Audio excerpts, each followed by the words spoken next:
Bom dia, meus amados. A paz de Jesus esteja com todos nós. Hoje, segunda-feira, dia 20 de dezembro. Meus amigos, hoje a igreja também celebra o dia de São Domingos de Silo, né? Um grande homem, grande santo, de família humilde, família pobre, mas cristã, que logo cedo seus pais viram a, a, a indicação que ele demonstrava para os estudos religiosos, né? E desde cedo ele começou a estudar o cristianismo. Desde novinho, seu pai era pastor de ovelhas, e logo o colocou para os estudos religiosos. E São Domingos se tornou sacerdote, né? Ele nasceu no ano 1000, né? No ano 1000, exatamente. E se tornou um grande homem, grande sacerdote, né? Ele com o decorrer do tempo ele foi desenvolvendo artes que ele teve que restaurar algumas igrejas. Então, meus irmãos, a história dele é muito linda. Eu não vou contar aqui com detalhes porque é muito extensa a história de São Domingos de Silos. Mas é bacana a gente passar a conhecer, tá?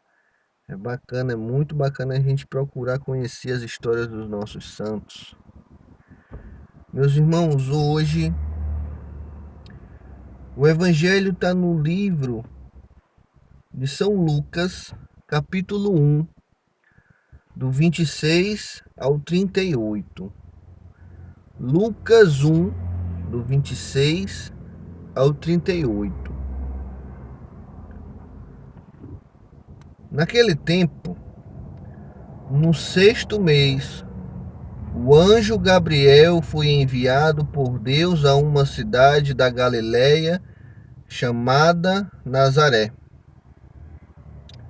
a uma virgem prometida em casamento a um homem chamado José, da casa de Davi, e o nome da virgem era Maria. Entrando onde ela estava, o anjo lhe disse: Alegra-se, cheia de graça, o Senhor está com você. Ao ouvir isso, Maria ficou confusa e se perguntava o que esta saudação queria dizer. O anjo lhe disse: Não tenha medo, Maria, porque você encontrou graça junto de Deus. Eis que você ficará grávida e dará à luz um filho e lhe dará o nome de Jesus. Ele será grande e será chamado Filho do Altíssimo, e o Senhor Deus lhe dará o trono de seu pai Davi. Ele reinará para sempre sobre a casa de Jacó, e o seu reino não terá fim. Maria disse ao anjo: Como acontecerá isso se eu não vivo com nenhum homem? O anjo lhe respondeu: O Espírito Santo virá sobre você e o poder do Altíssimo a cobrirá com sua sombra. Por isso, o santo que nascer será chamado Filho de Deus. Eis que sua parente Isabel também concebeu um filho na sua velhice. E este é o sexto mês daquela que era chamada estéril, porque para Deus nada é impossível. Então Maria disse: Eis a serva do Senhor, faça-se em mim como você disse. E o anjo a deixou. Palavra da salvação, glória a vós, Senhor. Meus amados, veja que hoje também o Evangelho está falando aqui desta anunciação do anjo a Maria. E, meus irmãos, podemos perceber que quando o anjo anuncia faz essa anunciação a Maria, ela fica confusa. Alegra-te, cheia de graça, o Senhor está contigo. E fala que ela ficou confusa e se perguntava o que esta saudação queria dizer. Mas, meus irmãos, veja que Maria, ela permaneceu ali firme. Depois da anunciação, ela não teve medo, mas o anjo avisa, ele avisa: não tenhas medo, Maria. Ele avisa, ele não fala para ela não ter medo. Ele dá apenas um aviso. Meus irmãos, veja que 2 milagres aqui neste evangelho estão acontecendo. Uma virgem prometida em casamento irá conceber à luz um filho do Deus Altíssimo. Veja que milagre grande. Uma mulher virgem que nunca se envolveu com homem nenhum recebeu a visita de um anjo, de um ser celeste, e anunciou que o Criador de todas as coisas encontrou graça diante dela. E então o Espírito Santo a cobrirá com a sombra de Nossa Senhora, e ela conceberá o Filho de Deus, aquele que veio para salvar o mundo. Meus amados, veja que milagre grande. Para uma mulher conceber um filho, precisa de um homem. Mas olha o milagre. Deus usou Maria sem ter contato com homem nenhum, e ali gerou o seu filho no seu ventre, por obra do Espírito Santo.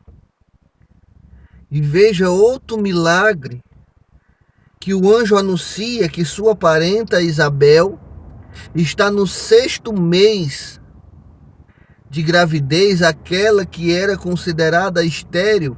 Vejamos, precisamos observar uma coisa: Isabel era já de idade avançada, já era velha, idosa. Ela e seu esposo eram 2 velhinhos. Como é possível um casal de velhinhos ainda gerar filhos? Não existe, não tem como. 2 milagres, olha que esse segundo milagre também um grande milagre. Aquela que era considerada estéril está no 6º mês. Uma senhora já de idade avançada, também seu esposo de idade avançada. E narra em outro evangelho que Zacarias ficou sem acreditar, e por ele não ter acreditado, ele ficou mudo até o nascimento de João Batista, porque ele ficou sem acreditar no anjo, no anúncio do anjo a Zacarias, quando Zacarias estava no templo fazendo as suas obrigações sacerdotais, que o anjo apareceu a ele e falou que ele ia ser pai. Mas, meus irmãos, veja que Maria, uma grande mulher, grande mãe, a nossa mãe, não teve medo e fala: eis a serva do Senhor, faça-se em mim segundo a tua palavra. Veja que obediência dessa mulher. Meus irmãos, será que nós estamos deixando Deus agir na nossa vida? Será que nós estamos fazendo a vontade dele? Meus amados, nós precisamos ser como Maria, obediente, buscar fazer a vontade de Deus como Maria fez, como Maria buscou fazer a vontade do Senhor. Mas, meus irmãos, nós sabemos que não é fácil. Não é fácil fazermos a vontade do Senhor, porque, meus irmãos, nós estamos a todo instante rodeados de tentações, rodeados de situações que podem nos levar ao pecado. Sim, meus irmãos, aqui neste mundo, nesta terra, nós não ficaremos livres do pecado, porque o inimigo está aí à solta, buscando uma brecha para nos prender a ele. Então nós que estamos buscando levar uma vida religiosa, levar uma vida voltada para Deus, nós precisamos estar em constante oração. Nós precisamos estar em uma profundidade de intimidade com Deus, porque se nós ficarmos sem essa força da oração, sem a oração, nós não teremos força para combater contra o mal, contra as tentações do inimigo. Nós não encontraremos força por nós mesmos, nós não encontraremos. Meus irmãos, que esta obediência, esta convicção de Maria aqui, esta força que ela tem, possa ser passada para nós. Essa tão grande obediência que ela tem para com Deus, meus irmãos, que nós também possamos fazer a vontade de Deus. Mas o que é que Deus tem para nós? Qual é a obra de Deus na nossa vida? Qual é a vontade de Deus na nossa vida? Meus irmãos, muitas das vezes nós perdemos tempo buscando realizar um sonho que muitas das vezes não é da vontade de Deus. Muitas das vezes nós nos gastamos, nos desgastamos em busca de um sonho, em busca de fazer a nossa própria vontade, e esquecemos de perguntar a Deus qual é a vontade dele na nossa vida. O que ele tem para nós, com certeza, meus irmãos, é maior do que aquilo que nós buscamos. É maior do que o nosso sonho. Porque, meus irmãos, nós sabemos que nosso Deus é um Deus de misericórdia, é um Deus de amor, que nos quer a todo instante em intimidade com Ele, na presença dEle. Então, meus irmãos, que nós, através deste evangelho, desta anunciação que o anjo fez a Maria e Nossa Senhora acolheu com tanto amor, que possamos nós também nos fazer servos do Senhor, que Ele possa fazer em nossa vida a vontade dEle. Meus irmãos, hoje, nesta segunda-feira, a quarta semana do Advento, esta preparação para o Natal, esta preparação para a vinda do menino Jesus, para aquela primeira vinda que nós nos preparamos, nós precisamos, meus irmãos, estar em intimidade com Deus neste tempo de advento. O que foi que neste período, dentro dessas 4 semanas, nós fizemos de diferente? O que foi que dentro dessas 4 semanas do advento e que está se encerrando nesta semana, o advento, o que foi que nós fizemos? Será que neste período do advento nós em algum momento fizemos a vontade do Senhor? Será que em algum momento nós agimos como Ele quer que nós agimos? Nós precisamos, meus amados, meus amigos, nos colocar aos pés dEle para saber o que Ele quer de nós. Então, meus irmãos, nesta segunda-feira, possamos nos colocar aos pés dEle.